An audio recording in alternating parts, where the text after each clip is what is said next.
Class बेटा आज हम 15th चैप्टर स्टार्ट करेंगे। इंट्रोडक्शन आप पढ़ लेना इसकी, ग्राफ की इंट्रोडक्शन ऑफ ग्राफ्स है, बार ग्राफ है, लाइन ग्राफ है, ठीक है, और पाई ग्राफ भी होता है। तो इंट्रोडक्शन पढ़ लेना। मैं एक्सरसाइज स्टार्ट करवा रही हूँ 15.1। The following graph represents the temperature of a patient in a hospital recorded every hour. तो ये दिखा रखा है बेटा ग्राफ, देखो 9 बजे, 10 बजे, 11, 12, 1, 2 और 3, और ये टेम्परेचर है इन डिग्री सेल्सियस, ठीक है। तो इसके द्वारा यानी 9 बजे कितना था 35 और 36 के बीच में क्या आ जाएगा 35.5। 10 बजे 36 हो गया, फिर 11 बजे 39 पे पहुंच गया है। तो इस ग्राफ के बेस पे हमारे पास ये क्वेश्चन है, ये बतानी हमें what was the patient temperature at 1 PM। अब देखो 1 PM वाला कॉलम देखेंगे हम, इसके ऊपर गए यहाँ तक है, इस तरफ आए तो ये कहाँ है 36 और 37 के बीच में, तो क्या आ जाएगा 36.5। इस तरह से लिखेंगे the patient temperature at 1 PM was 36.5 degree Celsius. Second question बेटा जो पुट किया है वो है when was the patient temperature 38.5 degree Celsius. तो हम देखेंगे 38.5 यहाँ दोनों के बीच में आएगा, तो यहाँ पर समय क्या है 12 नून।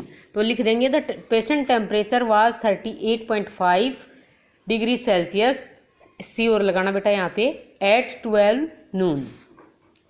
थर्ड जो क्वेश्चन है मैं वो रीड कर रही हूँ, बुक से पढ़ लेना। The patient temperature was the same 2 times during the time period given, what were these 2 times periods.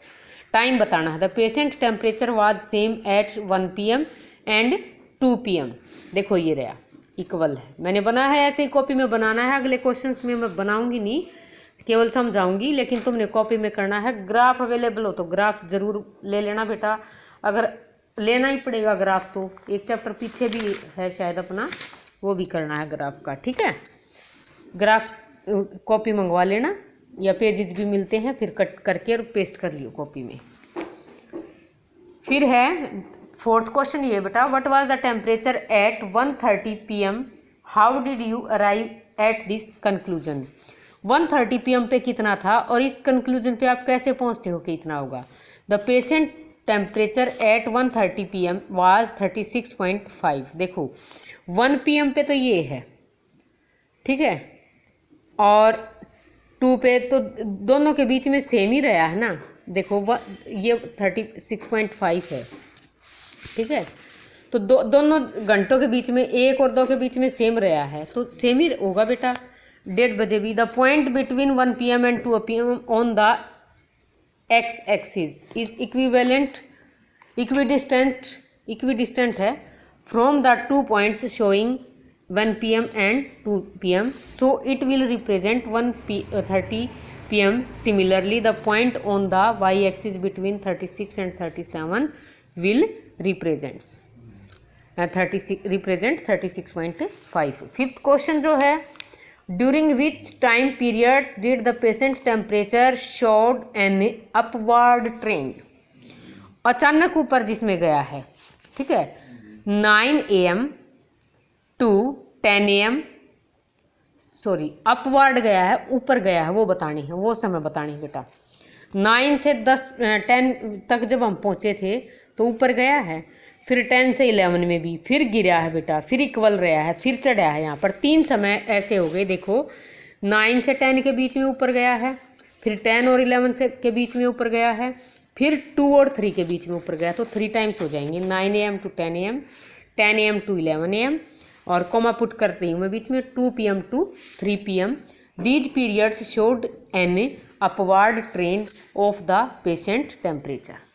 Second question ये है the following line graph indicates the yearly sales figures of a manufacturing company, what were the sales in 2002 और 2006। The sales of, देखो ये है, पहले ये बता देती हूँ, सेल्स इन रुपीज़ करोड़ में है ये, ठीक है, और ये साल है बेटा नीचे। तो 2002 में पूछा है, 2002 में देखो 4 पे आ रहा है ना, इधर 4 करोड़ हो जाएगा। 2006 में है सेकंड क्वेश्चन, तो वहाँ देखिए कितना है, 8 से तो ऊपर है, सॉरी 8 पे ही है, ठीक है। आप देखोगे 2006, इस लाइन को यहाँ तक किधर तक लेके आएंगे तो ये 8 पर है, बीच में नहीं है 8 और 9 के 10 के, ठीक है। तो 8 हो जाएगा। तो इस तरह से लिख देंगे the sales of the company in 2002 is equal to ₹4 crore, 2006 में 8 करोड़, 2003 में आप ग्राफ को एग्जामाइन करोगे तो पाओगे 7 करोड़ और 2005 में 10 करोड़। यहाँ पर देखो बेटा 2 4 6 7 का हमें कैसे पता चला, जब 6 और 8 के बीच में है तो 7 आएगा, ठीक है। फिर नेक्स्ट क्वेश्चन है, ये सेकंड पार्ट तक हो गया है, ये बता दिया। Compute the difference between the sales in 2002 और 6। 2002 में 4 करोड़ है, 2006 में 8 है। तो देखो difference between the sales in year 2002 and year 2006 is equal to 8 - 4 is equal to 4 crore, ठीक है। फोर्थ क्वेश्चन है, in which year was there the greatest difference between the sales as compared to its earlier year. पहले साल से अचानक किस में ज़्यादा बढ़ा है, तो वो साल देखो कौन सा होगा। 2004 में सबसे लंबा कहाँ जा रहा है, यहीं पे जा रहा है ना, देखो यहाँ जा रहा है ग्राफ में, ये इतना लंबा नहीं है। यहाँ देखोगे तो बढ़ोतरी कितनी हुई है, 3 करोड़ की, ठीक है। और यहाँ देखोगे तो 6 से सीधा 10 पे चला गया, यहाँ 4 करोड़ की है, ठीक है। तो हम क्या लिखेंगे, in 2005 there was the greatest difference between the sales as compared to its previous year, ठीक है। तो इस प्रकार से ये सेकंड क्वेश्चन हो गया बेटा। थर्ड क्वेश्चन मैंने बुक में ही भर दिया है, मैंने वहाँ नहीं बनाया बेटा कॉपी में। For an experiment in the botany 2 different plants, the plant A and B were grown under similar laboratory conditions. Their heights were measured at the end of every week for 3 weeks. 3 week तक मापी गई, पहले first week में, फिर second में भी, फिर third में। The result are represented by the following graph. ये ग्राफ है इसका, ठीक है, ये ग्राफ है। देखो जब ये इसमें वीडियो में ना आए बेटा, बुक में देखोगे तो ए प्लांट जो है वो डॉटेड लाइन से है और बी जो है वो सही लाइन है, पूरी लाइन है, ठीक है। यहाँ पर भी आपको दिखाई दे गया होगा, देखो इसमें डॉट है ऊपर वाली लाइन में, ये ए प्लांट दिया हुआ है, इधर यहाँ डॉट है। तो ये पूछता है how high was plant A after 2 weeks. 2 weeks देखो ये फर्स्ट वीक है, ये 2 वीक्स है। 2 वीक पे दोनों का एक ही पॉइंट है और वो कितना है, 8 और 6 के बीच में, तो 7 सेंटीमीटर आ गया। 3 वीक्स के बाद बताना है, तो ए प्लांट 9 पे पहुंचा है, देखो यहाँ 9 मिलेगा, 8 और 10 के बीच में 9 centimetre. How high was plant B after 2 weeks, ये भी 7 है, लेकिन 3 वीक्स के एंड पे ये बी प्लांट जो है वो 10 सेंटीमीटर पे है, देखोगे आप, तो ये 10 पे आएगी, ये लाइन आपकी पूरी 10 पे आ गई। फिर बेटा हाउ मच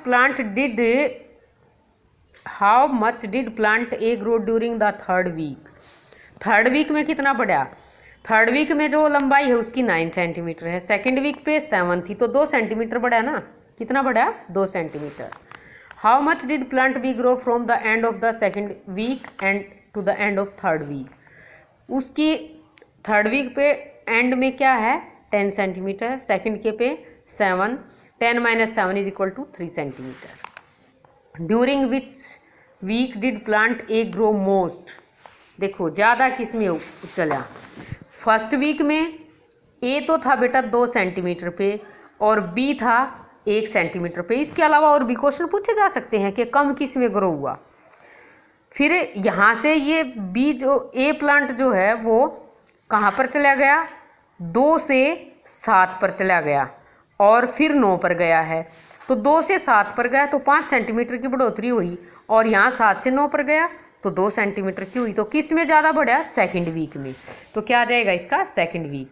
ऐसे ही during which week did plant B grow least, कम ग्रो हुआ, वो कौन सा हुआ, 1st वीक, दोनों का ही फर्स्ट आएगा, ठीक है।